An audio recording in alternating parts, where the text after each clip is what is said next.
تو جو ہمارے آج کے قرآن ہیں یہ کہاں سے لیے گئے ہیں؟ ہاتھ ریز کریں. غلط آنسر. صحیح کریں. ہاں سوچیں کیسے غلط کیسے صحیح ہے. تو الام بنیاد تو الام ہی ہے.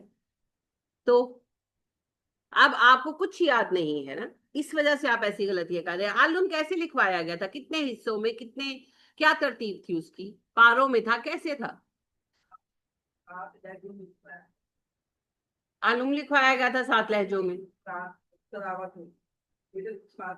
عہد صدیقی میں. تو پھر جہاں نہیں ہوا نا وہ کام عہد صدیقی میں وہ کب ہوا غور کریں. آپ کا جواب صحیح ہے مگر کہاں ہے کب ہے بڑا فرق ہے. میرا سوال سنیں. ہاں شاباش عہد عثمانی میں آتے ہیں اس بات پر. میرا سوال یہ ہے کہ الام کس شکل میں لکھوایا گیا تھا؟ پاروں کی شکل میں تھا منزلوں کی شکل میں تھا کس طرح سے تھا؟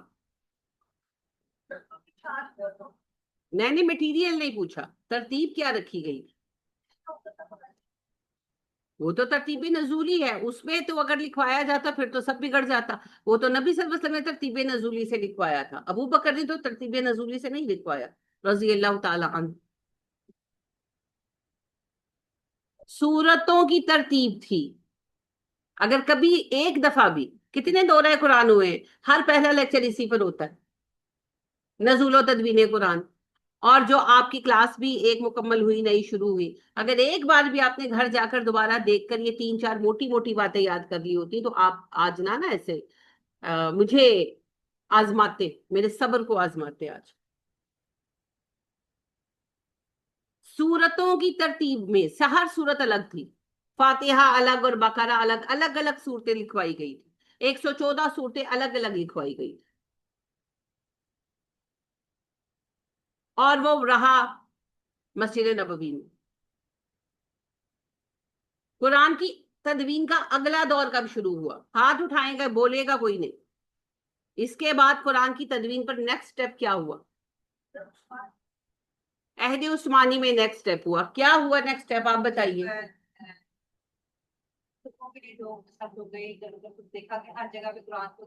میں نے صرف پوچھا کیا ہوا وہ سٹیپ کیا تھا وہ بتائیں بس. بیک گراؤنڈ کو چھوڑ دیں کیا کیا گیا مسئلہ کیا تھا وہ چھوڑ دیں حل بتائیں کیا کیا گیا. سب کے قرآن دے دیے کہ اس کو ایک ہی طرز میں لا کر فائل کیا ایک ہی قرآن لے لیے گئے کی بات چھوڑے ایک طرز پر لائے. یہ کیا کس طرز پہ لائے طرز کیا ہوتا ہے بات واضح کرے نا. حضرت ابو بکر کے دور میں کتابی شکل میں لکھ لیا گیا مگر اس کو صورتوں کو لکھا گیا سب صورتیں الگ الگ تھی. That's all. حضرت عثمان کے عہد میں اس پر ڈیولپمنٹ ہوئی نا. تو حضرت عثمان رضی اللہ تعالیٰ عنہ کے عہد میں کیا ڈیولپمنٹ ہوئی اس پر بات کریں. کیوں ہوئی آؤٹ آف کوسچن بات ہے چھوڑ دیں. کیا ڈیولپمنٹ ہوئی ایک طرز پر لائے ناٹ کلیئر کیا کیا بتانا چاہتی ہیں بتائیے. عربی شاباش. زبان میں ہونا چاہیے عربی زبان میں ہی ہونا قرآن تو عربی میں ہی تھا.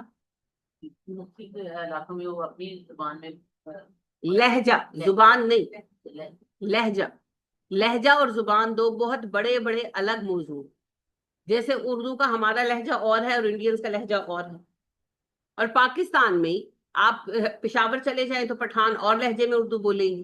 ہمارے دیہاتی اور لہجے میں اردو بولیں گے. کراچی والے اور لہجے میں. اور ہم اہل اردو صحیح والی اردو ہمارا تلفظ اور ہے. تو یہ تلفظ کا فرق تھا ایکسنٹ کا ڈائلیکٹ کا. اس کو ڈائلیکٹ کہتے ہیں ایکچولی. لیکن زبان کا فرق نہیں تھا. سب عربی میں ہی پڑھتے تھے. اچھا پرابلم یہ ابھی تک آپ پرابلم بتا رہے ہیں سولوشن کسی نے نہیں کوئی بات کی.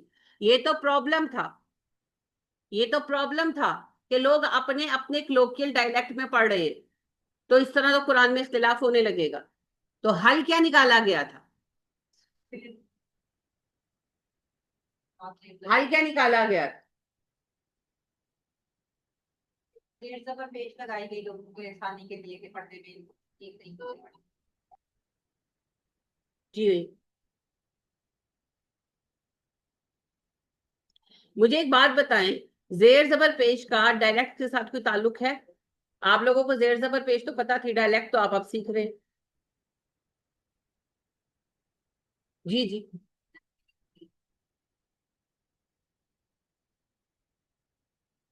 نہیں میری پیاری بیٹی،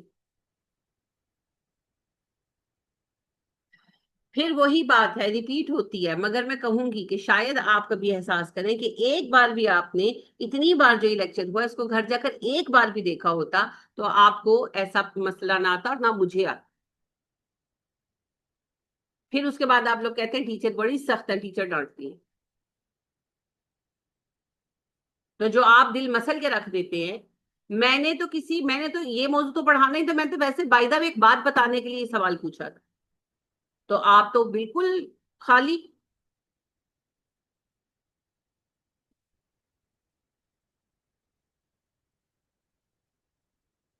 یہ ایسے ہے کہ آپ بریانی سکھانے لگے اپنی بیٹی کو اور اس کو کہیں چاول کیسے ابالتے ہیں اور اس کو ابالنے ہی بھولے ہوں.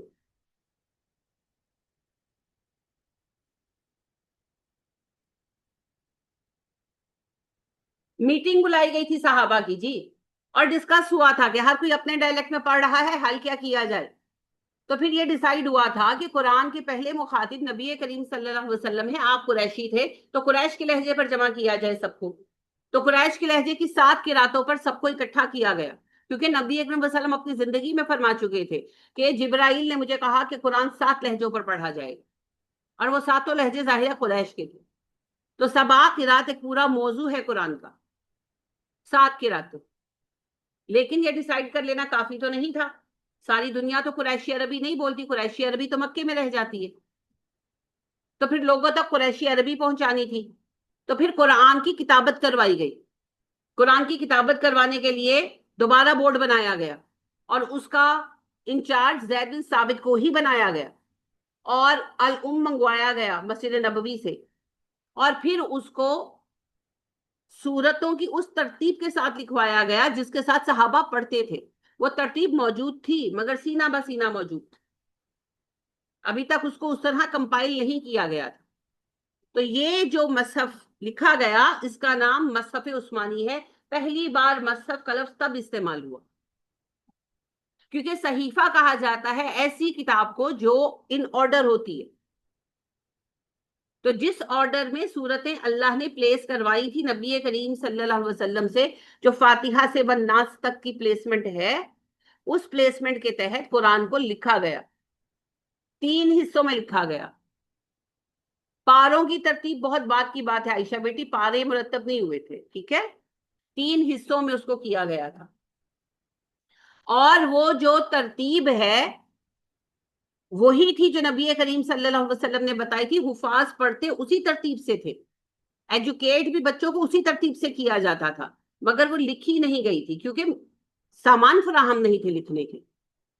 تو پھر پہلی بار اس کو اس ترتیب سے لکھا گیا اور اس کو نام دیا گیا مصحف، اور پورا نام ہے مصحف عثمانی. یہ آپ سب جو پڑھتے ہیں نا یہ مصحف عثمانی پڑھتے ہیں. پوری دنیا میں جو مصحف پڑھا جاتا ہے وہ مصحف عثمانی ہے. آئی میری بات آپ کی سمجھ میں؟ اور مصحف عثمانی ہی جو ہے وہ ہر ایک نسخے کی اصل ہے. یہ سب اسی پر ہے. اور سب کو پھر حکم دیا گیا کہ اسی مصحف سے مصحف بنائے جائیں. اس مصحف کی کاپیاں کروائی گئیں اور جتنے صوبے تھے ان صوبوں میں وہ کاپیاں بھی بھجوائی گئیں اور ساتھ خطاط بھجوائے گئے حکومت کی طرف سے. لوگوں کے ذاتی نسخے ان سے لے لیے گئے اور ان کو یہ کہا گیا کہ آپ کو نسخے لکھ کر دیے جائیں. تو لوگوں نے پھر لکھوا کر وہ نسخے لیے، اور مدینہ میں جتنے صحابہ تھے اور باہر بھی تھے ان سب سے ان کے ذاتی نسخے لے لیے گئے اور ان سارے نسخوں کو جلا دیا گیا. اور بالکل درست تھا یہ قدم، ورنہ آج کہیں سے اما عائشہ کا قرآن نکل آتا یا ابن مسعود کا قرآن نکل آتا ذاتی مصحف ان کا، تو آج نیا پڑ پڑا ہوتا. پھر کون ثابت کرتا پھرتا کہ صحیح کیا ہے؟ البتہ حضرت عثمان رضی اللہ تعالیٰ عنہ کے خلاف یہ بہت بڑی بات بنائی گئی تھی کہ عثمان نے تو قرآن جلوا دیا، وہ تو منافق ہے، معاذ اللہ ثم معاذ اللہ۔ اسی لیے عثمان کا لقب جامع القرآن ہے۔ تو یہ مصحف عثمانی ہے جو آپ پڑھتے ہیں۔ یہ اتنی سی بات میں آنے آپ کو کہنی تھی کہ یہ جو آپ کا مصحف ہے یہ مصحف عثمانی ہے، لیکن آپ نے تو میرا دل جلا کے رکھ دیا۔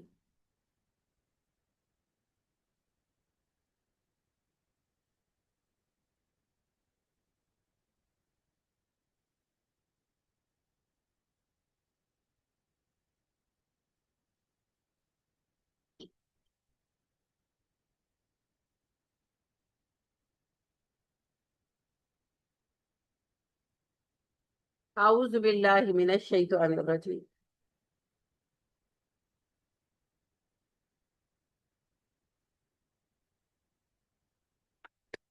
علم اور جذبات نہ قدروں کے سامنے ہو تو ردی ہوتے ہیں۔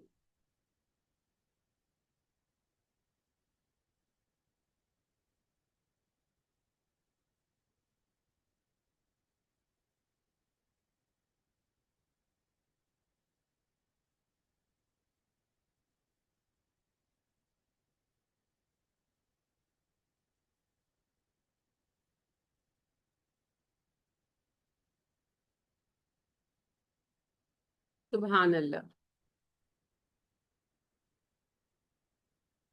میں کیا بتانا چاہتی تھی، میں کیا کہنا چاہتی تھی، میرا سارا ٹیمپو ہی توڑ دیا آپ نے۔ مجھے اس غم میں سب بھول ہی گیا ہے۔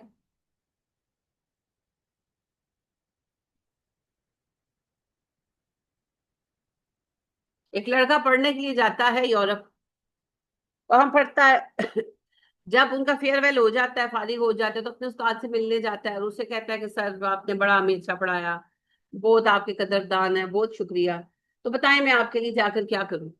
تو وہ غلط سلط سارا بول رہا تھا، وہ سن رہا تھا استاد، وہ کہتا ہے بیٹے بس جا کر کسی کو یہ مت بتانا تمہارا استاد میں ہے۔ تو آپ سے بھی یہی درخواست ہے۔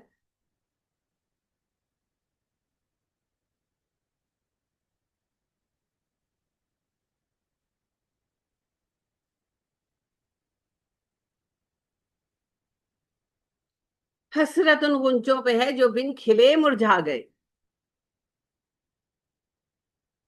کیا کہوں میں آپ کو۔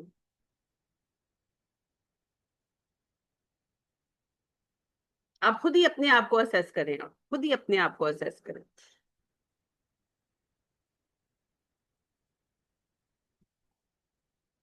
اتنی موٹی سی باتیں آپ کو یاد نہیں رہیں اور آپ نے یاد کرنے کی کوشش نہیں کی، تو یہ وراثت کے قوانین تو ہیں ہی مشکل چیز۔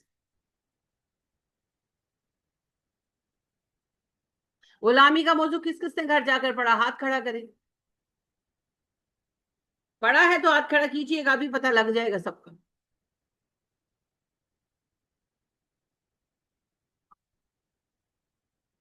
ہوں گرزو میاں، گرزو میاں او، گرزو میدانوں میں ہو افرا سے آپ۔ سمجھ تو آپ کو اس کی نہیں آئی ہو، نہیں چھوڑے۔ پڑھا، سمجھ آیا، شاباش، وہ میں لکھا ہوا آپ کا لوں گی ابھی بعد میں۔ سمجھ آیا، کوئی ویژن کلیئر ہوا، کوئی کوشچن ریز ہوا، اوکے۔ آپ نے پڑھا، نہیں پڑھا تو کوئی بات نہیں، مجھے پتا ہے آپ بیمار تھی۔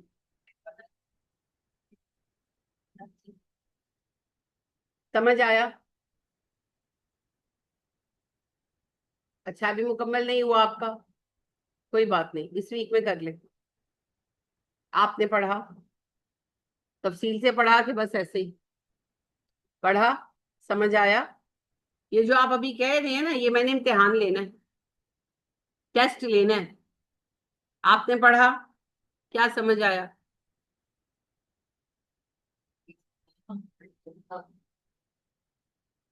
سمجھ آیا؟ چلیے اللہ کرے آیا ہو۔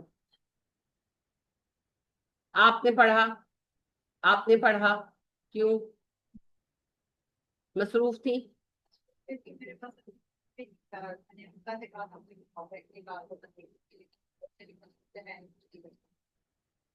کسی کے پاس بھی کچھ نہیں تھا جی، انہوں نے کہیں لائبریری رکھی ہوئی ہے۔ اس کو موبائل بھی نہیں جانا، سب سے بڑا یہ مسئلہ ہے۔ Where there is a will, there is a way۔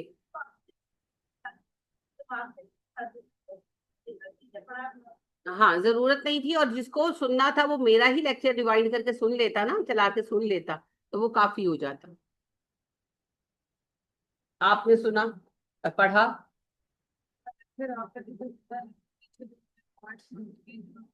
Lecture آج ہو جائے گا. ایکچولی میں اپلوڈ نہیں کر سکی، میری نیٹ خراب ہوا ہوا، نیٹ نہیں چل رہا تھا، تو اس وجہ سے اپلوڈنگ کا کام میرا اٹک گیا. تو آج انشاءاللہ اپلوڈنگ ہو جائے گی انشاءاللہ. یہ پورا ویک ہے، تیار کیجئے. نیکسٹ ویک میں آپ کا ٹیسٹ لوں گی، چاہے اورل لوں چاہے ریٹرن لوں، غلامی کا. ٹھیک ہے. اور ساتھ آپ ایڈ کر لیں جمع و تدوین قرآن جو ابھی بتایا. اس کے سارے لیکچر پیچھے پڑے ہوئے، کوئی سا بھی کھول لیں، سب ایک جیسے. ہر دورہ قرآن کا پہلا لیکچر یہی ہے. جی بالکل، پورا ٹاپک کروایا تھا، اسائنمنٹ بنوائی تھی. تو اگر آپ نے اسائنمنٹ سنبھالنے کی عادت رکھی ہوئی ہے، آپ لوگوں کے پاس تو ظاہر نہیں ہوگی، جو یہ والے لوگ ہیں تو آپ لوگوں کے پاس اسائنمنٹ بھی ہوگی. جو نئے آپ لوگ ہیں کوئی مسئلہ نہیں ہے. آپ جو پچھلا لیکچر ختم ہوا، ایون یہ والا جو ہمارا شروع ہوا، اس کا جو پہلا لیکچر ہے وہ یہی پر ہے، اعجاز القرآن، جمع تدوین القرآن، قرآن کا تعارف کے جو لیکچرز ہیں نا، اس میں یہ سارا ٹاپک کور ہوا. ٹھیک ہے. جو پچھلے والی کلاس 2018 میں آغاز ہوئی تھی، اس کا بھی پہلا لیکچر یہی ہے. ٹھیک ہے. اور دورہ قرآن جتنے بھی ہیں ان کا بھی پہلا لیکچر یہی ہے. تو اس میں آپ کو اس ساری تفصیل مل جائے گی، کوئی ایک لیکچر سن لے. جو ہمارا اس دفعہ کا ہے، میرا خیال ہے تعریف القرآن کے 3 حصے ہیں، یعنی 3 دن میں نے پڑھایا تھا، تو یہی پڑھایا تھا، اور کیا پڑھایا تھا. تو جمع تدوین القرآن جو ہے یہ قرآن کا ایک باقاعدہ ٹاپک ہے، تو یہ آپ کو آنا چاہیے. مین باتیں تو آپ کو آنی چاہیے، اور یہ کوئی مشکل ٹاپک بھی نہیں ہے. پہلا عہد نبی کریم صلی اللہ علیہ وسلم کا عہد ہے. آپ صلی اللہ علیہ وسلم زبانی سکھاتے تھے اور یاد کرواتے تھے، اور جو حصہ آتا تھا اس کو لکھواتے تھے، مگر ترتیب کے ساتھ نہیں تھا، جیسے جیسے نازل ہو رہا تھا ویسے ویسے لکھا جا رہا تھا. اور یہ سارا کچھ لکھ کر مسجد نبوی میں ایک باکس کے اندر رکھا جاتا تھا، ووڈن باکس تھا. تو آپ صلی اللہ علیہ وسلم کی وفات سے پہلے پورا قرآن لکھا جا چکا تھا، مگر مرتب نہیں تھا. ٹھیک ہے، پارٹس میں تھا. پھر دوسرا دور اس کا ہے عہد صدیقی. جنگ یمامہ کے بعد حضرت عمر فاروق رضی اللہ تعالیٰ عنہ نے یہ سوال اٹھایا، اور ان کے کہنے پر ابو بکر صدیق رضی اللہ تعالیٰ عنہ نے ایک کمیٹی مرتب کی، جس کا انچارج زید بن ثابت کو بنایا رضی اللہ تعالیٰ عنہ. اور اس کمیٹی نے وہ نبی اکرم صلی اللہ علیہ وسلم والا باکس لیا، اور سارے جو لوگ جن کے پاس لکھا ہوا تھا ان کو حکم دیا گیا، سب نے لکھے ہوئے اجزاء لا کر جمع کرائے، اور سب حفاظ کی بھی ڈیوٹی لگائی گئی. یہ 24 لوگوں کی کمیٹی تھی، یہ خود حفاظ تھے. تو ایسا کیا گیا کہ جو ریٹن حصہ تھا اس کو میچ کیا جاتا تھا حفاظ کی یادداشت کے ساتھ. ٹھیک ہے. اور یہاں پر ایک بڑی حسین بات بھی پیش آئی تھی کہ جو سورہ توبہ کے آخری آیات ہے، آخری حصہ ہے، وہ کہیں بھی لکھا ہوا موجود نہیں تھا. تو یادداشت میں تھا، تو اب پھر ٹیلی کیسے کریں، کیونکہ ہر لکھے ہوئے کے ساتھ ٹیلی کیا جا رہا تھا، تو وہ مسنگ تھا. تو وہ پھر حذیفہ نہیں خزیمہ بن ثابت انصاری رضی اللہ تعالیٰ عنہ نے آ کر گواہی دی کہ میں حافظ ہوں، اور میں نے خود نبی صلی اللہ علیہ وسلم سے سن کر یہ یاد کیا اور نبی صلی اللہ علیہ وسلم کو واپس سنایا. تو ان کی گواہی قبول کی گئی. کیوں قبول کی گئی؟ کیونکہ کسی کی سنگل گواہی قبول نہیں کی گئی تھی. یہ اصول رکھا گیا تھا کہ حفاظ کی کمیٹی کا حفظ، جو قرآن کمیٹی بنائی گئی تھی سب حفاظ تھے، ان کا حفظ، نبی صلی اللہ علیہ وسلم کا لکھوایا ہوا ضبط، اور اس کے بعد جو باقی عامت المسلمین تھے ان کی گواہی، تینوں کو میچ کیا جاتا. اب یہاں پر جو مین سکرپٹ تھا وہ مسنگ تھا. تو پرابلم یہ آ رہی تھی کہ اب اس کو، حفاظ کو تو یاد تھا، مگر اس کو ٹیلی کس کے ساتھ کرے. تو پھر خزیمہ بن ثابت انصاری رضی اللہ تعالیٰ عنہ کی گواہی کی بنیاد پر اسے قرآن کا حصہ بنایا گیا. تو خزیمہ کی کیا خصوصیت تھی جن کو حصہ بنایا گیا؟ جی خزیمہ اسی بات کے لیے چنے گئے تھے. کوئی چیز بے وجہ نہیں ہوتی زندگی میں، یہ آپ کو ہی لگتا ہوئی ہے. اب آپ کو قصہ یاد نہیں ہوگا، بارک اللہ فیک، کہ نبی کریم صلی اللہ علیہ وسلم نے ایک اونٹ خریدا تھا دیہاتی سے، اور اس کو کہا کہ اپنا کام کر رہا ہو تو بعد میں مجھے مسجد میں دے جانا. تو وہ بعد میں مکر گیا اور کہنے لگا گواہ لاؤ کہ تم نے مجھے پیسے دیے ہیں. تو اس بات پر کوئی بھی گواہ تھا ہی نہیں، آپ تنہا تھے. تو مسجد میں ہجوم بڑھتا گیا مگر وہ مانے ہی نہ. تو خزیمہ آ گئے تو اس نے کہا کوئی گواہ لاؤ، کوئی گواہ لاؤ. تو خزیمہ نے کہا میں گواہی دیتا ہوں، نبی صلی اللہ علیہ وسلم نے تمہیں پیسے دیے. تو وہ چلا گیا. تو آپ مسکرائے، آپ نے کہا خزیمہ آپ تو تھے نہیں، آپ نے کیسے گواہی دی؟ انہوں نے کہا یہ تو اونٹ کی قیمت ہے اللہ کے نبی صلی اللہ علیہ وسلم، ہم تو بہت بڑی باتوں کی گواہی دیتے ہیں، آپ کہتے ہیں جبرائیل آئے وہی لے کر آئے، ہم اس کی گواہی دیتے ہیں، تو یہ 4 پیسوں کی کیا بات؟ تو آپ نے ذو الشہادتین کا لقب دیا اور آپ نے کہا جس معاملے میں حذیمہ، حذیفہ نہیں حذیمہ گواہی دیں گے وہ تنہا کافی ہوں گے. حذیمہ نے کسی چیز میں کبھی گواہی نہیں دی سوائے یہ حصہ قرآن کی.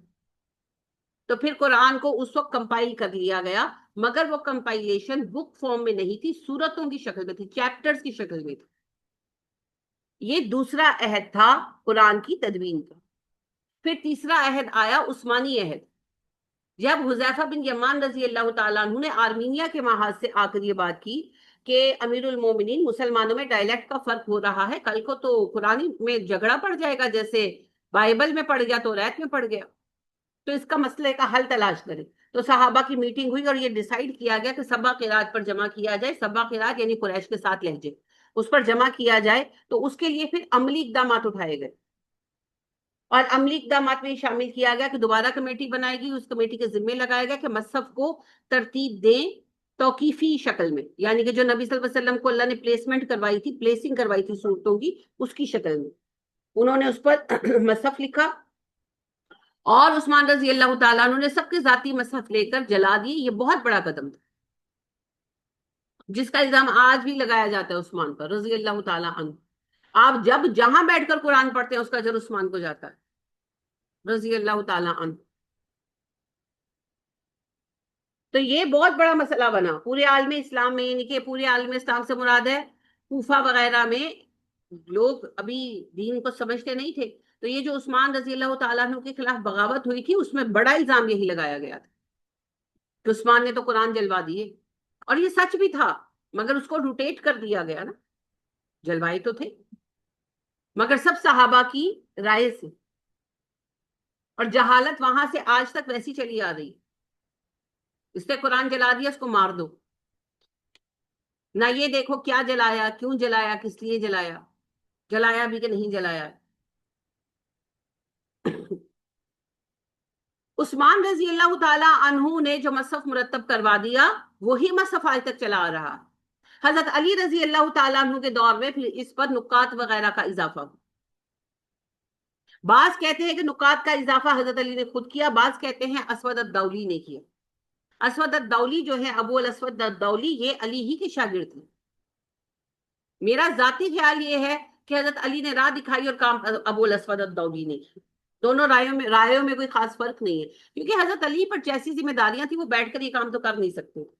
سو ان مائی اوپینین حضرت علی رضی اللہ تعالیٰ عنہ استاد تھے، انہوں نے ابو الاسود دولی جو ہے رحمہ اللہ ان کو گائیڈ کیا کہ ایسے کر کے کام کرو، اور انہوں نے کی. تو یہ جو آپ نکات دیکھتے ہیں، یہ جو آپ زیر زبرے دیکھتے ہیں، یہ بہرحال حضرت علی کا کام ہے، چاہے ذاتی کیا چاہے زیر نگرانی کروایا. یہ اعراب لگوائے سارے. اور گرامر کا آغاز بھی حضرت علی کے عہد میں ہی ہوا. حضرت علی نے 3 مین رول دے دیے، اس کے بعد پھر باقی سارے کام. تجوید کے رولز پھر ساتھ ساتھ سکھائے گئے، زبانی تو سکھائے جا ہی رہے تھے، ان کو پھر مدون شکل اموی عہد میں ملی، وہ ذرا بات کا کام.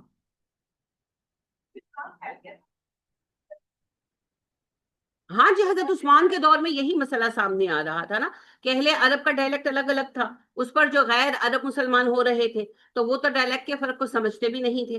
تو لہٰذا پھر یہی تھا کہ انہوں نے لڑنا تھا، آپس میں تلواریں نکلنی تھی، اسی لیے یہ مسئلہ حل کیا گیا. تو پہلا عہد عہد نبوی آتا ہے، دوسرا عہد صدیقی آتا ہے، پھر عہد عثمانی ہے. ٹھیک ہے، پھر باقی ذیلی کام ہے، وہ کسی خاص عہد میں نہیں ہوا. بہرحال آپ چاہیں تو عہد علی بنا سکتے ہیں، کاؤنٹ نہیں ہوتا کیونکہ اس میں یہ کام ایک عہد میں نہیں ہوا. حضرت علی کا زمانہ کم تھا، علی رضی اللہ تعالیٰ عنہ شہید ہو گئے، پھر اس کے بعد اموی دور آ گیا. اموی دور میں اس کام کو حجاج جیسے ظالم نے جاری رکھا. اللہ کا کام ہے جس سے چاہے لے. لہٰذا نکات کا کام آج بھی یہ کہا جاتا ہے حجاج نے کروایا، اور صحیح کہا جاتا ہے. ایکچولی کام اصلی شروع کرا چکے تھے، جہاں تک آپ کی زندگی میں ہوا آپ وفات پا گئے. اب علماء کو مدد کی ضرورت ہوتی ہے، ہر عہد میں ہوتی ہے. کیوں؟ کام کے لیے پیسہ چاہیے، کہاں سے آئے گا؟ ذرائع کہاں سے آئیں گے؟ اور انہوں نے اپنے گھر نہیں چلانے، انہیں بھی تو کوئی تنخواہ دے گا، کوئی وظیفہ دے گا تو کام ہوگا نا. تو حجاز کا گورنر کس کو بنا دیا گیا تھا؟ حجاج کو. تو پھر حاکم حجاز جو تھا وہ حجاج ہی تھا نا. تو حجاج نے سرپرستی کی تو کام ہوا نا. تو لہٰذا نکات کا کام حجاج کی زیر سرپرستی مکمل ہوا. علمی اعتبار سے نہیں، مالی اعتبار سے. اس نے فائنینشیل سپورٹ کیا اور پھر وہ نکات لگے ہوئے قرآن سپریڈ کروائے، تو تبھی سارا کچھ ہوا. اب اللہ کی طرف ہے، اس کے گناہ بھی ہیں، اچھے کام بھی ہیں. جو اللہ کرے گا سو کرے گا. وہ جنتی ہے یا جہنمی ہے، یہ بحث ہماری نہیں ہے. بات یہ ہے جس نے جو کیا ہے سو کیا ہے. ایک کا ایک برا کام ہے تو اس کے اچھے کام کو زیرو نہیں کیا جا سکتا. اب نامہ عمل میں تلے گا، جو بھاری ہوگا دیکھا جائے گا. اللہ جانے اور بندہ جانے. ہمارا کام ہے صرف سچ بولنا. اور یہ جو پارے وغیرہ ہیں یہ تو بہت بعد میں جا کر بنے. یہ تقریباً 5ویں 6ٹھی صدی میں جا کر تقسیم ہوئی ہے پاروں کی. اسی لیے تو آپ دیکھیں اتنی غیر ذمہ دارانہ تقسیم ہے کہ ایک آیت سورت کی ایک پارے میں ہے، ایک آیت، اور باقی ساری سورت اگلے پارے میں. تو یہ اتنی غیر ذمہ دارانہ تقسیم ہے اپنی. اس کی بنیاد یہ رکھی گئی جب مسلمان سست ہو گئے، اس کی بنیاد یہ رکھی گئی کہ نبی صلی اللہ علیہ وسلم نے کہا نا 30 دنوں میں پڑھ لو قرآن، تو 30 حصوں میں بانٹا. ٹھیک ہے بانٹا، پر کسی ذمہ داری کے ساتھ تو بانٹو. وہ کوئی ذمہ داری نہیں. باقی رکوع وغیرہ بھی کب بنے کوئی نہیں جانتا.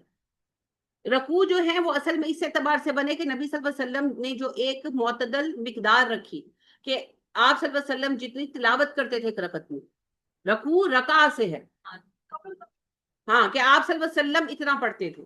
تو اس اعتبار سے کر دیا گیا کہ اگر ایک بندہ ہر نماز کی رکعت میں ایک حصہ تلاوت کر کے قرآن مکمل کرنا چاہتا ہے تو وہ اتنی اتنی اتنی کرے تو اس کا قرآن مکمل ہوگا تقریباً 1.25 سال میں. تراوی میں پارے کے پیٹرن کو فالو کرتے ہیں، نہیں کرتے. کیونکہ ہاں اس میں یہ ہے کہ انہوں نے جو پڑھانی ہوتی تراویاں 8 یا 20، وہ پارے کو اس پر ڈیوائڈ کر لیتے.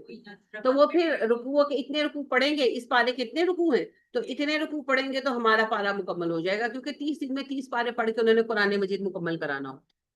تو عام طور پر 27 دنوں میں مکمل کراتے ہیں. تو وہ پھر اس اعتبار سے نا ڈویژن کر لیتے ہیں.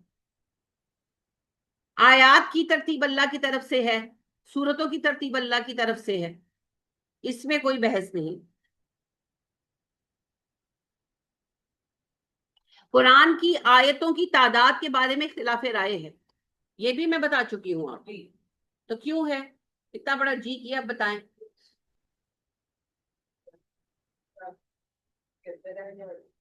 شاباش، ایک ریزن یہ ہے درست.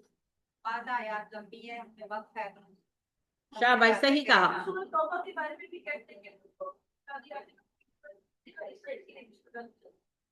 بسم اللہ آیا قرآن کی سورتوں کا حصہ ہے یا نہیں ہے، یہ ایک بحث ہے، علمی بحث ہے. اس سے قرآن کی صحت پر کوئی اثر نہیں پڑتا. لیکن جنہوں نے بسم اللہ کو قرآن کی آیت مانا، انہوں نے وہ اس کو 113 بار کاؤنٹ کیا نا. توبہ پر تو پڑھتے نہیں ہیں، تو وہ فرق آیا. ٹھیک ہے.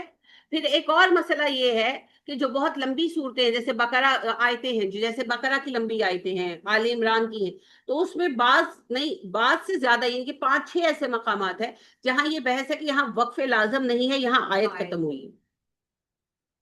اس بحث کی وجہ سے جنہوں نے آیت مانا انہوں نے آیتیں زیادہ کاؤنٹ کی، جنہوں نے وقف مانا انہوں نے آیتیں کم کاؤنٹ کی. اس کا مطلب یہ نہیں کہ قرآن کے الفاظ میں فرق ہے، الفاظ میں فرق نہیں ہے، رموزی اوقاف کی بحث ہے. جیسے کہ سورہ فاتحہ کی جو آخری آیت ہے، اور آخری سے کتنی آیتیں ہیں سورہ فاتحہ کی؟ 7 آیتیں. اب بعض جو ہیں یہ 6 مانتے ہیں اور بعض 9 مانتے ہیں، کیونکہ وہ وقف میں فرق کرتے ہیں. اہدنا الصراط المستقیم پر جو وقف مانتے ہیں وہ زیادہ ہو گئی، وہ 2 بن گئی. پھر اسی طرح جو آخری آیت آ جاتی ہے غیر المغضوب علیہم پر جو آیت مانتے ہیں تو ان کی 9 آیتیں ہو گئی نا، 2 بند گئی. اور جو کہتے ہیں کہ یہ جو آخری آیت جو ہے یہ الگ آیت نہیں ہے، یہ اوپر والی آیت کا حصہ ہے، تو ان کی 5 ہو گئی. اور اوپر الحمدللہ رب العالمین الرحمن الرحیم کے جو عالمین پر آیت ہے اس کو بھی وقف مانتے ہیں، تو وہ ادھر سے بھی ایک ہو جاتی. تو ایک اوپر سے ریڈیوس ہوئی، ایک نیچے سے ریڈیوس ہوئی، 5 ہو گئی. اور جب وہ وقف نیچے والی پر وہ وقف کی بجائے آیت مانتے ہیں تو اس میں پھر 9 ہو جاتی ہے. تو اس سے کوئی فرق نہیں آتا. یعنی کہ یہ جو بحث ہے نا، یہ رموز اوقاف کی بحث ہے. یہ بحث جو ہے ایسا نہیں ہے کہ جو زیادہ مانتے ہیں ان کے پاس آیتیں زیادہ ہیں اور جو کم مانتے ہیں ان کے پاس آیتیں کم ہیں. قرآن میں کوئی فرق نہیں ہے، وہ الحمد سے والناس تک یکساں ہے.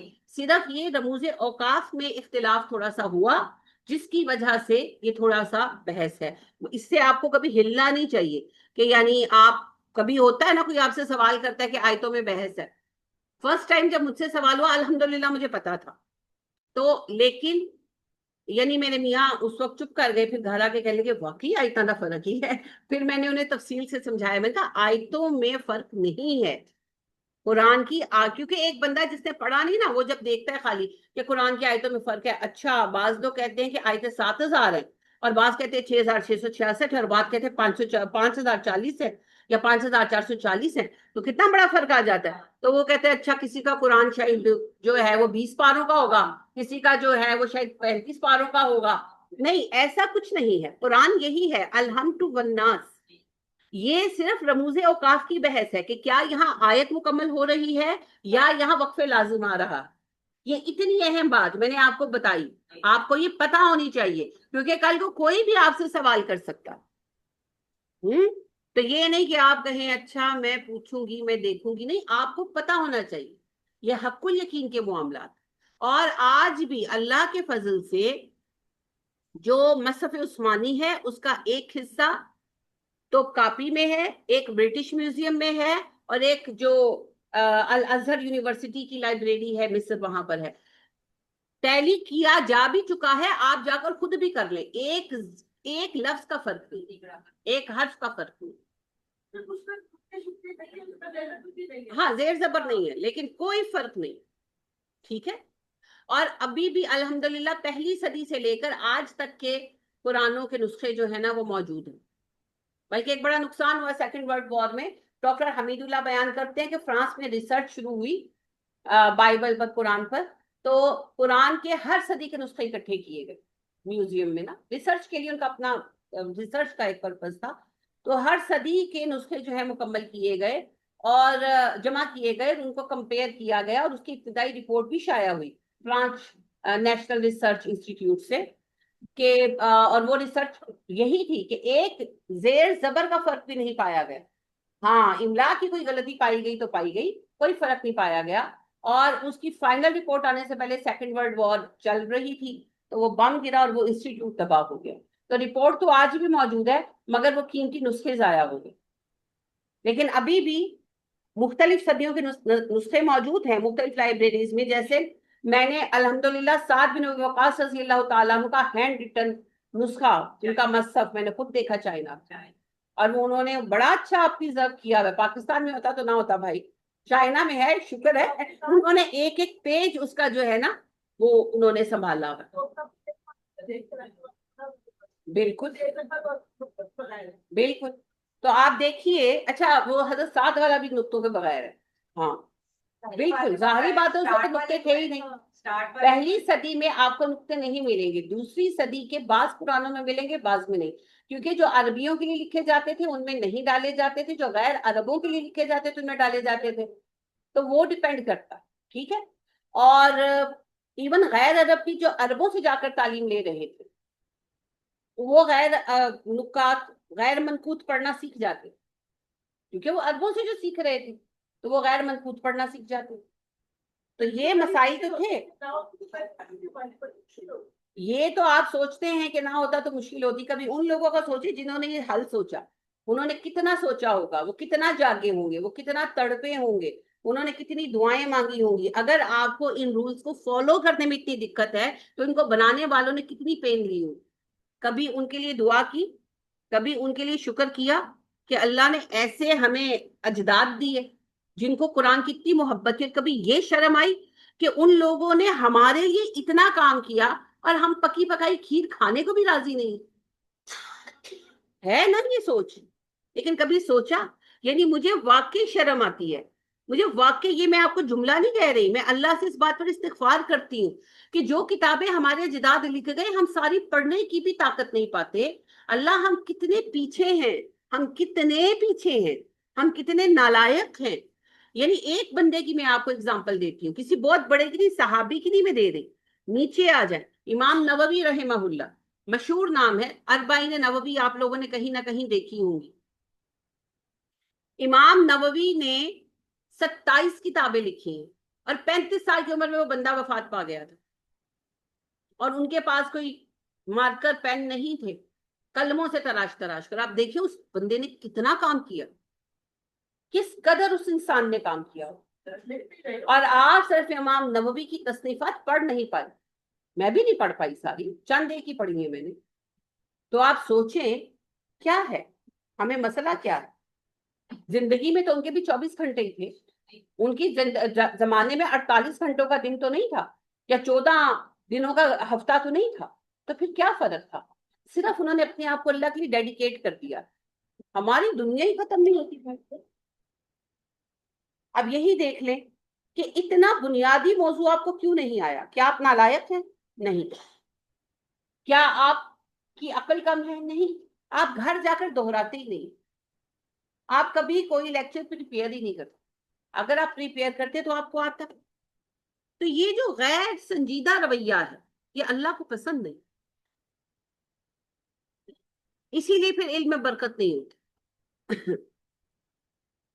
شکر سے نعمت بڑھے گی نا. اور شکر کیا ہے؟ نعمت کا استعمال، درست استعمال. اگر آپ کو میں ایک تحفہ دوں اور آپ اسے استعمال کریں تو اس کا مطلب ہے کہ آپ میرے تحفے کی قدر کر رہے ہیں. اور اگر آپ لے جا کے ادھر پھینک رہے ہیں اور چلے جائیں اور یہیں پڑا رہ جائے تو کیا مطلب ہے؟ آپ کو اس تحفے کی کوئی قدر نہیں ہے.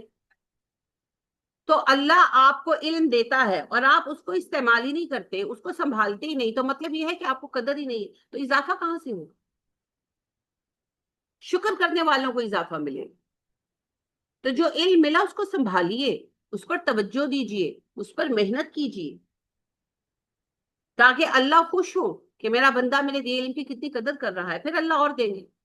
اور اگر پہلا ہی ضائع کر دیں گے، اگر آپ میرا پہلا تحفہ یہاں پھینک جائیں گے تو میں دوبارہ آپ کو کیوں دوں گا؟ اللہ کیوں دیں گے؟ ہے نا؟ یہ اصولی باتیں.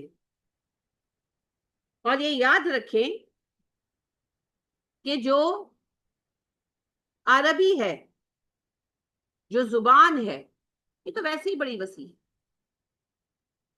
اصل میں ویسے یہ بات آپ کو سمجھانے کے لیے کہنے والی تھی، مگر آپ کی وجہ سے بات کہاں سے کہاں آئی، اور آج کی پوری کلاسز ایسے لیکچر میں چلی گئی جو کہیں پلان نہیں تھا. اب اس پر آپ پیار ہی لیں مجھ سے، اور کیا کہوں گی میں.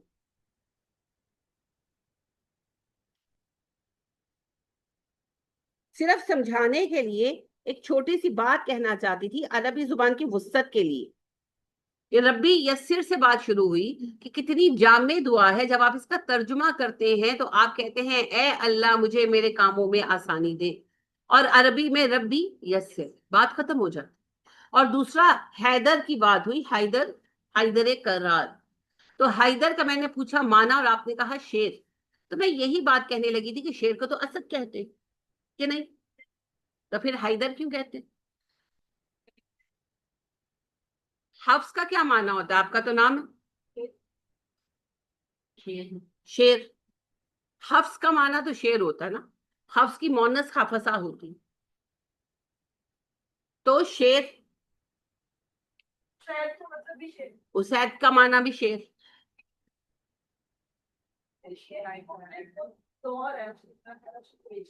اس کی مختلف کیفیتوں کو بیان کرتا ہے، ساری الگ الگ کیفیتیں. ایک نوجوان خوبصورت شیر کو اسد کہتے، طاقتور ہوتا ہے، تنومند ہوتا ہے، اسے اسید کہتے. یہی اسید یعنی کہ دونوں شیر جوان، اسید کا بھی مطلب ہوتا ہے بھرپور جوان شیر. اور جب یہ آرام سے بیٹھا ہو، شیر کو بیٹھا ہوا دیکھا ہے آپ نے؟ یہ چڑیا گھر میں تو شیر کو کتا ہی بنایا ہوتا ہے، اس کو چھوڑے ڈسکوری وغیرہ میں تو آپ نے دیکھا نا وہ بیٹھتا ہے بڑے آرام سے ایسے، اس کا ایک سٹائل ہے. وہ میٹرو ملن کے اشتہار میں آتا ہے نا وہ کر کے. تو وہ بیٹھا ہوتا تھا پنجے سمیٹ کر، تو وہ بیٹھے ہوئے کو اسد کہتے ہیں۔ جوان، بالکل بھرپور جوان، جس کو دیکھ کر اچھا لگے۔ اگر آپ نے کبھی ڈسکوری دیکھا ہو تو جوان شیر جو ہوتے ہیں نا، وہ جب چلتے ہیں کھڑے تو بڑے حسین، ان کی سکن بڑی شائنی ہوتی ہے، تو حسین خوبصورت جوان شیر کو اسید کہتے ہیں۔ اور جب وہ اطمینان سے بیٹھا ہو تو اسے اسد کہتے ہیں۔ جوان اطمینان سے بیٹھا ہوا شیر جو ہے اسے اسد کہتے ہیں۔ اور جب وہ چہل قدمی کرتا ہے، شیر بیٹھا ہوتا ہے نا، تھوڑی دیر بعد آپ دیکھیں وہ انگڑائی لے کے کھڑا ہو جاتا ہے، پھر وہ پھرنا شروع کر دیتا ہے ریلیکس موڈ میں، تو جب وہ چہل قدمی شروع کر دیتا ہے تو اسے زرغام کہتے ہیں۔ زرغام، زرغام کا معنی بھی شیر ہے، ٹہلتا ہوا شیر، تو معنی اس کی کیفیتوں کے ساتھ چینج ہوتے ہیں۔ یہ میں چند الفاظ بتا رہی ہوں، ویسے اس میں بہت سارے الفاظ اور بھی ہیں۔ اور جب یہ ٹہلتا ہوا شیر جو ہے کوئی بات، کوئی آہٹ کچھ محسوس کر کے ایک طرف دیکھنا شروع کر دیتا ہے، جسے غضنفر کہتے ہیں۔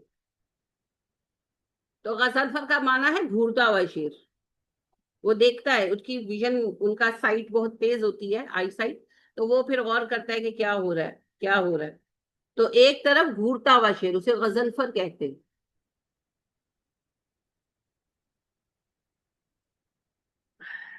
اللہ اللہ۔ تو جب اسے خطرہ محسوس ہوتا ہے نا، یا وہ شکار قریب پاتا ہے یا دشمن، تو پھر وہ دھاڑتا ہے، حملے سے پہلے دھاڑتا ہے۔ اس دھاڑتے ہوئے شیر کو زیغم کہتے ہیں۔ یہ الگ الگ سٹیجز ہیں اس کے مزاج کی، اسے زیغم کہتے ہیں۔ جب وہ دھاڑتا ہے پھر وہ دوڑتا ہے، ٹھیک ہے، تو اسے زیغم کہتے ہیں۔ جب زیغم اپنے شکار کی طرف دوڑ لگاتا ہے تو اسے حمزہ کہتے ہیں۔ ہاں، شکار پر چھلانگ لگانے والا، شکار کی طرف دوڑنے والا شیر حمزہ۔ اور جب حمزہ اپنے شکار کو پکڑ لیتا ہے نا اپنے پنجے سے، شکار کو ہمیشہ اس کے گلے سے پکڑتا ہے، اور گلے سے اس شدت سے پکڑتا ہے کہ وہ سانس نہیں لے سکتا، بریتھ لیس ہو جاتا، تو اسے عباس کہتے ہیں۔ اور جب عباس گردن توڑ دیتا ہے اور اس کو کھاتا ہے یا اس کے ٹکڑے کرتا ہے، ہر شکار کھاتا نہیں ہے سم ٹائم، تو جب اس کے ٹکڑے کرتا ہے تو اسے حیدر کہتے ہیں۔ یہ اس کے شکار کا آخری سٹیج ہوتا ہے۔ جی، تو بالکل جوان شیر اسید کہلاتا ہے۔ اسید جب بیٹھا ہوتا ہے آرام سے تو اسد کہلاتا ہے۔ اسد جب چہل قدمی شروع کرتا ہے تو زرغام کہلاتا ہے۔ زرغام جب کوئی خطرہ یا بات محسوس کر کے ایک طرف دیکھنا شروع کرتا ہے تو غضنفر کہلاتا ہے۔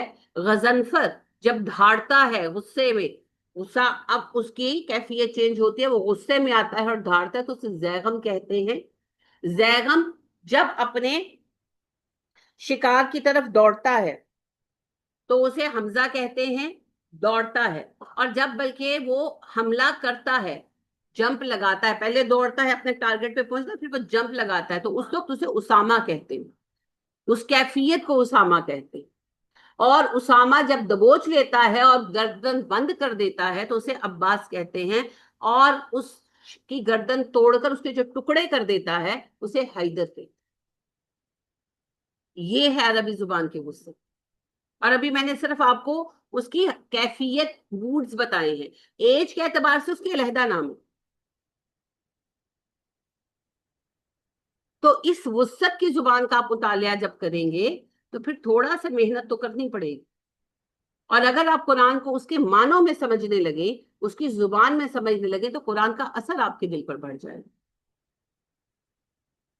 ہر اعتبار سے۔ لا الہ الا اللہ پڑھتے ہیں آپ، سبھی پڑھتے ہیں، اور یہ وہ کلمہ ہے جو اللہ کے فضل سے ہمیں پیدا ہوتے ہی نصیب ہوتا ہے، کیونکہ ہم مسلمان گھرانوں میں پیدا ہوئے، تو سب یہی آلائی ربکما تکذبان ہے نا، اسی ایک نعمت کا شکر ادا نہیں کر سکتے، کیونکہ جنت کی کنجی کیا ہے؟ لا الہ الا اللہ۔ تو لا الہ الا اللہ کا کیا معنی ہے؟ اب سب بتائیے۔ ایک جملے کا ایک ہی جملے میں ترجمہ کیے، تفسیر نہیں پوچھی، ترجمہ پوچھا۔ لا الہ الا اللہ کا ترجمہ کیا ہے؟ جی کوئی معبود نہیں سوائے اللہ کے، یہی ترجمہ ہے، شروع سے پڑھا ہے۔ اگر آپ اس کی عربی جانے نا تو آپ کو اس کی وسعت کا پتہ چلے۔ لا الہ، الہ کیا ہے؟ اسم ہے، فعل ہے، حرف ہے؟ الہ کیا ہے؟ اسم ہے۔ اسم کی پہچان کیا ہوتی ہے؟ یہ تو میں نے بتایا ہے، کیا ہوتی ہے؟ یا آخر میں تنوین آتی ہے، تو پھر یہ الہ کیسے ہو گیا؟ یا اسے الہن ہونا چاہیے تھا، یا ہن ہونا چاہیے تھا، یا ہن ہونا چاہیے؟ تو اسم پر تو تنوین آتی ہے نا، پہچان ہے نا اس کی، تو پھر کیوں نہیں آئی؟ کوئی اثر ہوا نا اس پر، یہ اثر اس پہ لا نے کیا۔ لائے نفی جنس، یہ عام لا نہیں ہے۔ ایک تو عام لا استعمال ہوتا ہے نا کہ انتی حفصہ، تو حفصہ ہے؟ لا، نہیں میں نہیں ہوں، تو اس سے کوئی فرق نہیں آئے گا، وہ عام لا ہے۔ ایک لا ہوتا ہے لائے نفی جنس، جو پوری جنس کی نفی کرتا ہے، پوری جنس کی نفی کرتا ہے، یعنی کہ پورے پورے نو کے بارے میں بتا دیتا ہے کہ نہیں، یہاں کوئی بھی نہیں۔ جیسے آپ کہتے ہیں کہ دیکھو کیا باہر کوئی کھڑا ہے، تو آپ کہتے ہیں نہیں باہر کوئی نہیں کھڑا، تو کوئی نہیں کھڑا مطلب کوئی بھی نہیں کھڑا، سب کی نفی ہوگی۔ یا آپ کہتے ہیں اچھا دیکھو عورتیں بیٹھی ہوئی ہیں، کیا کوئی مرد بھی بیٹھا ہے؟ تو آپ آ کر آپ کو بتایا جاتا ہے نہیں کوئی بھی مرد نہیں بیٹھا، تو وہ جو کوئی نہیں ہے نا، اس نے سارے مرد، دنیا میں جتنے مرد ہیں سب کی نفی کر دی نا، تو پوری جنس سے مرد جو ہے ان کی نفی کر دی۔ تو ایسا لا لائے نفی جنس ہوتا، اور لائے نفی جنس اپنے اسم کو تنوین ہٹا کر زبر دے دیتا۔ سمجھ آئی؟ تو اسی لیے الہن سے الہ ہوا، لا الہ، ساری کائنات میں کوئی الہ نہیں ہے الا اللہ، سوائے اللہ، پوری یونیورس میں کوئی بھی نہیں ہے۔ یہ لائے نفی جنس کا اصول سمجھے نا، تو یہ جتنے بابے اور یہ مزار بنائے ہیں نا، یہ خود ختم ہو جائے، نہیں ایسے اس کے اسم پر آنے والے عمل سے۔ جو دوسرا لا ہے، کامن لا ہے، وہ اسم پر کوئی اعرابی تبدیلی نہیں لاتا، اسم ویسا کا ویسا رہتا ہے، ٹھیک ہے؟ جیسے میں نے ان سے پوچھا، فرض کریں کہ انتی خفصہ، تو خفصہ ہے، تو وہ کہے گی لا انا کرن، نہیں میں تو کرن ہوں، تو کوئی فرق نہیں آیا، سب ویسا کا ویسا رہا۔ لیکن جب لائے نفی جنس آتا ہے تو وہ اپنے اسم سے، اگر وہ نکرہ ہے یا مفرد معرفہ ہے، یعنی کہ وہ معرفہ ہے جس کے ساتھ الف لام نہیں آیا، الہن ویسے نکرہ ہے، ٹھیک ہے؟ لیکن کوئی معرفہ نام بھی ہو، جیسے اسد، زید، تو اس کے ساتھ الف لام نہیں ہے نا، وہ اس میں علم ہے، اسے مفرد معرفہ کہتے ہیں۔ تو یعنی ایسا اسم ہو جس کے ساتھ الف لام نہیں ہے، تنوین سے پہچانا جا رہا ہے کہ اسم ہے، وہ اس کی تنوین کو زبر سے بدل دے گا، ٹھیک ہے؟ لا کے بعد اگر اسم آ رہا ہے اس پہ زبر آ رہی ہے، تو اس کا مطلب ہے وہ نفی جنس ہے۔ اور اگر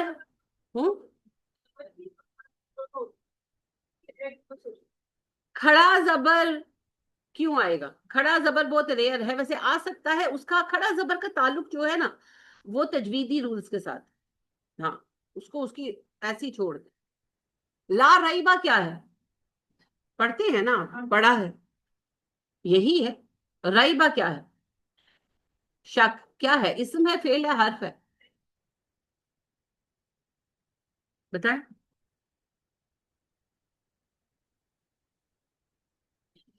کام فعل ہوتا ہے، پکا؟ فعل کی ڈیفینیشن پکی ہے؟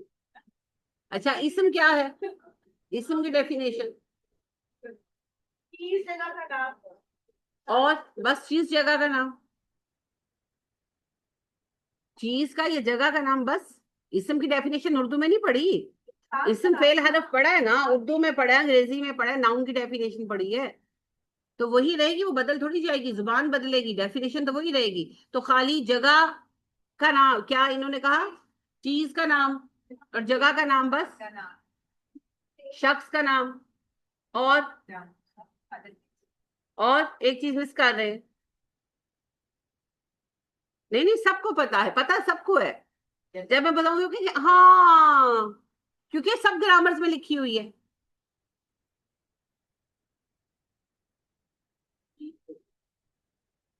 چیز، جگہ، شخص اور کام کا نام. کام کا نام نہیں ہوتا، وہ نام نہیں ہے. کام کا نام.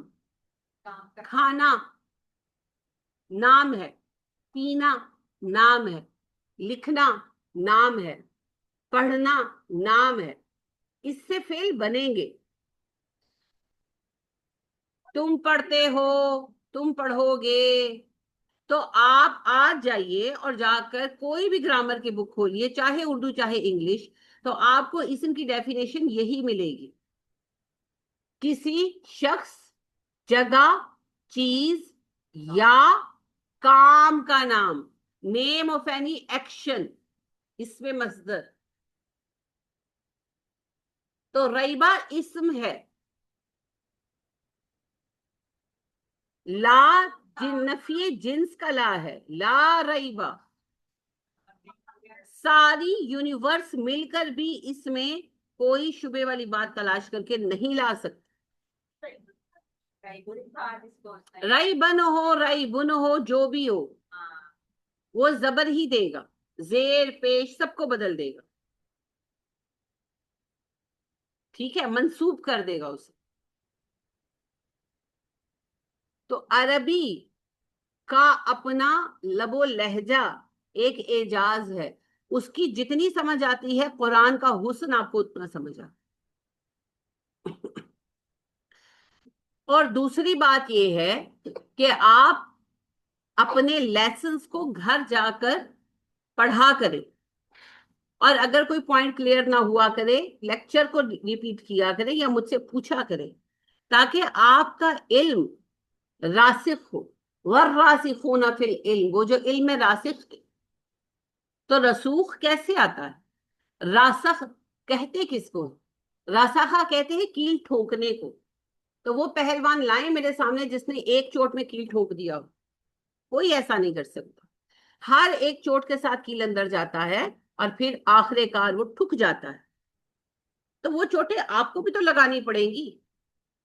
بغیر محنت کسی کو کچھ حاصل نہیں ہوتا جی دنیا میں، کچھ حاصل نہیں ہوتا. اور علم، علم تو ویسے ہی بڑا باوقار ہے. اور نبی کریم صلی اللہ علیہ وسلم نے قرآن کے بارے میں تو خصوصیت سے کہا، جسے آپ نے حفظ کے لیے جو ہے نا خاص کر لیا، حالانکہ قرآن کے ہر علم کے لیے. کہ نبی کریم صلی اللہ علیہ وسلم نے فرمایا قرآن کو باندھ کے رکھو، یہ بھاگ جانے میں اونٹ سے بھی زیادہ تیز ہے. ہاں، جو قرآن کی قدر نہیں کرتا، قرآن کا سب بھول بھال جاتا ہے اس کو. تو پھر چاہے وہ حفظ ہو، چاہے وہ تفسیر ہو. اسی لیے پڑھنے کے بعد الہدا سے پڑھ کر آئے ہیں، الفوظ سے پڑھ کر آئے ہیں، ادھر سے پڑھ کے آئے ہیں، ادھر سے. تو بیٹھیں گے تو بات کریں گے، ہاں ہم نے ایسا کچھ سنا تو تھا، ہاں وہ کوئی ایسی بات ہوئی تو تھی، قرآن میں کچھ ایسا لکھا ہوا ہے کہ نہیں؟ اور پڑھا آپ نے ہے، ڈگری آپ کے پاس ہے، ہم سے کیوں پوچھ رہے؟ تو آپ ایسے ہی رہنا چاہتے ہیں تو آپ کی مرضی. اور اگر آپ علم میں راسخ ہونا چاہتے ہیں تو محنت کیجیے. والراسخون فی العلم بننے کے لیے آپ کو محنت کرنی ہوگی. اللہ آپ کے لیے آسان کر دے. اور سب سے اہم بات یہ ہے کہ اللہ آپ کو شوق عطا کر دے. شوق عطا کر دے، آپ کے اندر وہ تڑپ پیدا کر دے جو آپ سے کام کروائے. وہ اقبال کہتے ہیں نا، یا رب دل مسلم کو وہ زندہ تمنا دے،